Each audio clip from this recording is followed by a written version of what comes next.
చివరకు వ్యాధి ముదిరిపోయి మూత్రపిండాల మార్పిడి చేయవలసినటువంటి పరిస్థితి ఏర్పడుతుంది. అది సామాన్యులకు అందుబాటులో లేదు. ఒకవేళ మార్పిడి చేసుకున్నా కూడా అది కొద్ది కాలము మాత్రమే వీళ్ళకు అనుకూలంగా ఉండి అది కూడా మరికొంతకాలానికి చెడిపోవటం, తిరిగి కథ మొదటి స్థితికి రావటం ఇవాళ మనం చూస్తూ ఉన్నాం.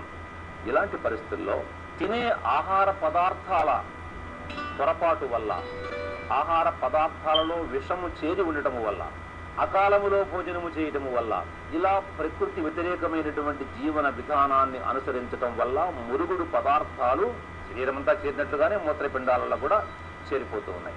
అనేక రకరకాల సుఖ వ్యాధుల కారణంగా కొంతమందికి మూత్రపిండాలలో ఇన్ఫెక్షన్ పుట్టి దానివల్ల కూడా మూత్రపిండాలు చనిపోతున్నాయి. ఇట్లా అనేక మానవ తప్పిదాల వల్ల జరుగుతున్నటువంటి ఈ పరిస్థితిని అదుపులోకి తీసుకురావడానికి, తిరిగి మూత్రపిండాలను చక్కగా పనిచేసేటట్టు చేయడం కోసం ఏమేమి మార్గాలు ఉన్నాయో ఈ రోజు మీరు స్పష్టముగా తెలుసుకోబోతున్నారు. అటు ఇటు చూడకుండా కాగితం కలంతో ఇటే చూస్తూ సిద్ధంగా ఉండండి. చూడండి, ముందుగా మన ఇంట్లో మూత్రపిండ వ్యాధులకు గురైనటువంటి మన ఆత్మీయులను ఈ విధంగా బోర్ల పండుకోబెట్టి మూత్రపిండ స్థానమైన చూడండి, ఇక్కడ ఇటువైపున మీకు అనేక సార్లు చెప్పినటువంటి తైలాలు, గరిక తైలము కానీ, ఓమ తైలము కానీ, ప్రజారక్షణ తైలము కానీ, అలాగే తులసి తైలము కానీ, ఇలాంటి ఏదో ఒక తైలముతో ఆ తైలాన్ని గోరువెచ్చగా వేడి చేసి దాంతో ముందు ఇక్కడ చూపించిన విధంగా మీరు మర్దన చేయాలి. ఇక్కడ మన ఆచార్యులు చూపిస్తున్నారు, మీరు జాగ్రత్త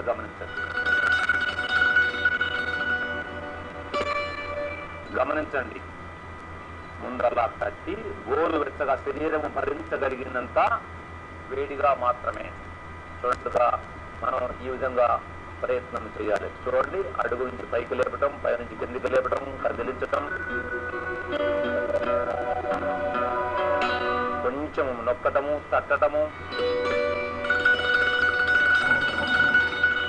మెల్లగా మెల్లగా మృదువుగా చేయాలి.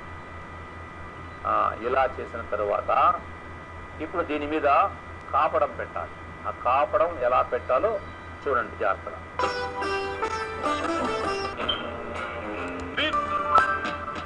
నొప్పులను తగ్గించగల, లోపల గడ్డగట్టుకున్న చెడు పదార్థాలను త్వరగా కరిగించగల ఆకులు రాసుకోండి.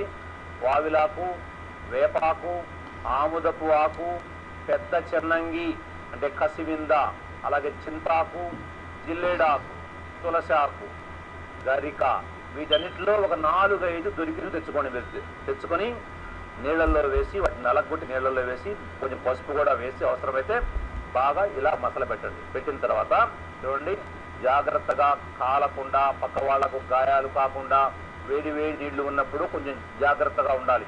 ఇట్లా నీళ్లు ముంచి పిండి అటు ఇటు కలిపి పట్టుకొని మనం చూసుకోవాలి. వేడి భరించగలిగినంత వేడి, అంటే నులివెచ్చగా కాకుండా కొంచెం వేడి అనమాట. అది కొంచెం కొరవ. ఇక మనం నూనె పెట్టాం కాబట్టి ఈ పైన వేడి పెట్టడం వల్ల నూనెతో పాటు నూనె త్వరగా లోపలికి పోతుంది. తర్వాత ఈ ఆకులలో ఉన్నటువంటి ఔషధ గుణము కూడా ఈ వేడిగా ఉండటం వల్ల త్వరగా శరీరములో నుంచి చొచ్చుకుపోతుంది లోపలికి.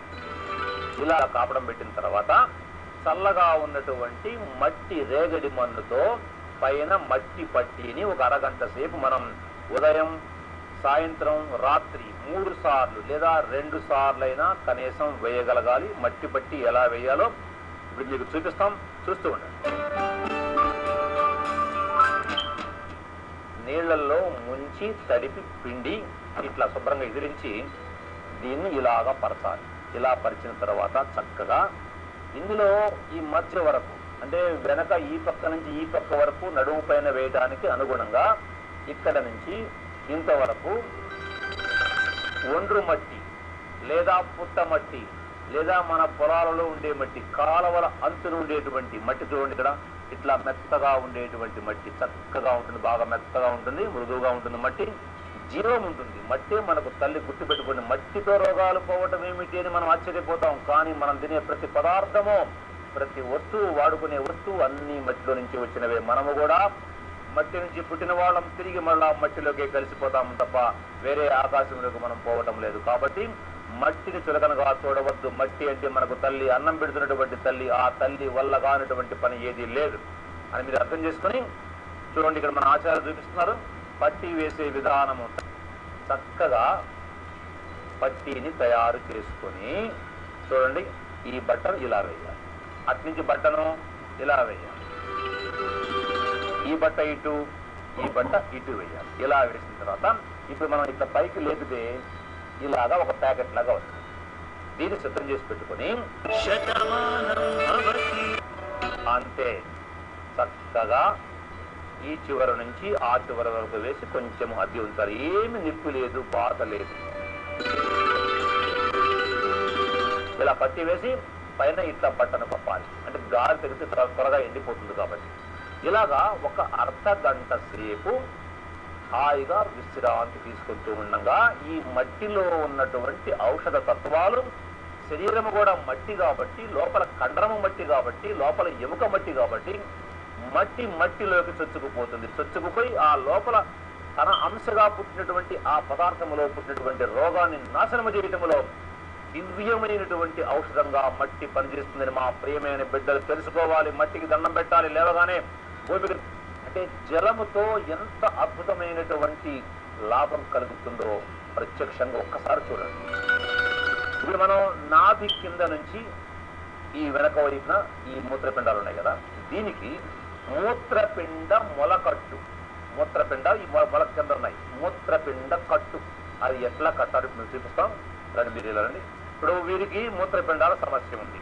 చూడండి, ఇది తడి బట్ట, బాగా మందపాటిది, కానీ ఇది మీకు పొడవు 6 అడుగులు ఉండాలి. రాసుకోండి మీరు, 6 అడుగుల పొడవు ఉండాలి.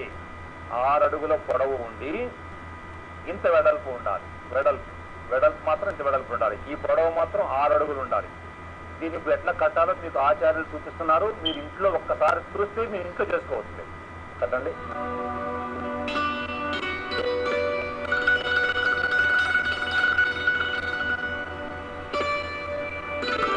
ఏమి లేదు, మనం మామూలుగా చుట్టుగుడ్డ కట్టుకున్నట్టే, కానీ ఆనుకొని ఉండాలి. తడి బట్ట ముందు బాగా కొంచెం మందంగా ఉన్న బట్ట, మరీ మందం కాదు, మామూలుగా మందంగా ఉన్న బట్ట ఇట్లా కట్టాలి. కట్టిన తర్వాత ఇది చూడండి, ఇట్లా మరొక మందపాటి బట్ట, ఇది పొడిది, ఇది కూడా పొడవు 6 అడుగులు ఉండాలి. ఇక్కడ 6 అడుగులు లేదు, మీకు చూపిస్తున్నాం, మీరు రాసుకోండి. 6 అడుగులు కట్టండి. ఇది కూడా చూడండి, దీని మహత్యము ఎంత గొప్పదో చేస్తే అర్థమవుతుంది. ఇలా బట్టల కడితే లోపల కిడ్నీలు బాగవుతాయా, కిడ్నీలు పనిచేస్తాయా అని అనవసరమైనటువంటి వ్యర్థమైన ఆలోచనలు చేయవద్దు. లోపల మనము తడి బట్ట కట్టాం, బట్టలో జలము ఉన్నది, జలము నుండి విద్యుత్తు తరంగాలు ఉత్పన్నమవుతున్నవి. జలము లేకపోతే మనం చచ్చిపోతాం, మనం గుర్తుపెట్టుకోండి. దానిపైన మరొక బట్ట, మందపాటి బట్ట ఇట్లా కట్టాలి. 3వ బట్ట.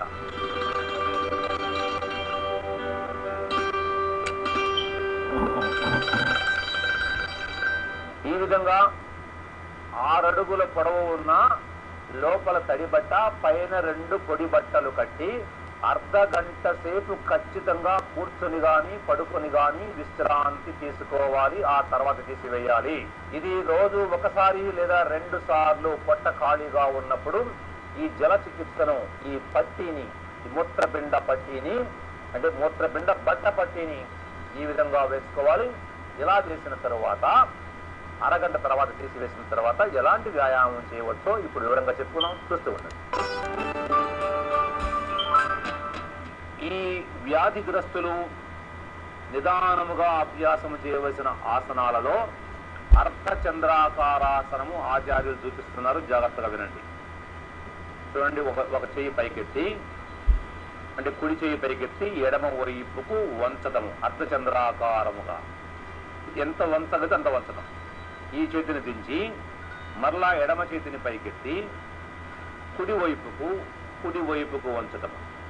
ఇలా అటు 5 సార్లు ఇటు 5 సార్లు నిదానముగా, అంటే గాలి తీసుకుంటూ వంగాలి, గాలి వదిలేస్తూ తిరిగి యథాస్థానానికి రావాలి.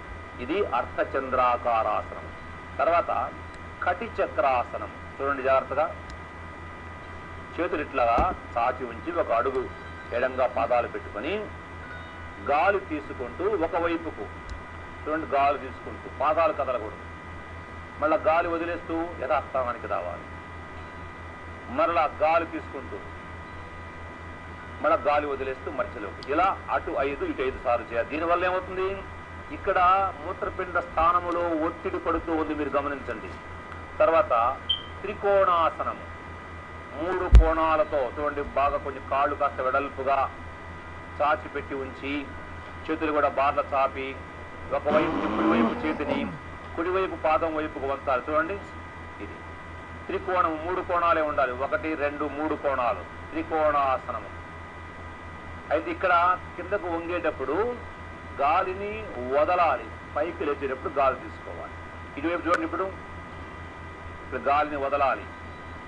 ఎప్పుడైనా వంగేటప్పుడు మళ్ళీ గాలిని తీసుకొని ఇప్పుడు పైకి రావాలి. త్రికోణాసనము. ఇక్కడ కూడా మూత్రపిండాల మీద ఘర్షణ జరుగుతూ ఉంది, ఒత్తిడి పడుతూ ఉంది. ఈ 3 నిలబడి చేసేటువంటి ఈ 3 ఆసనాలు చూడండి. ఇది ఒక రకం. మరలా ఇటువైపు ఇది కూడా త్రికోణాసనం. త్రికోణాసనం 2 రకాలన్నమాట. ఇన్ని మంచి విషయాలు మనకు చెప్పినటువంటి మన తాత ముత్తాతలైన మహర్షులకు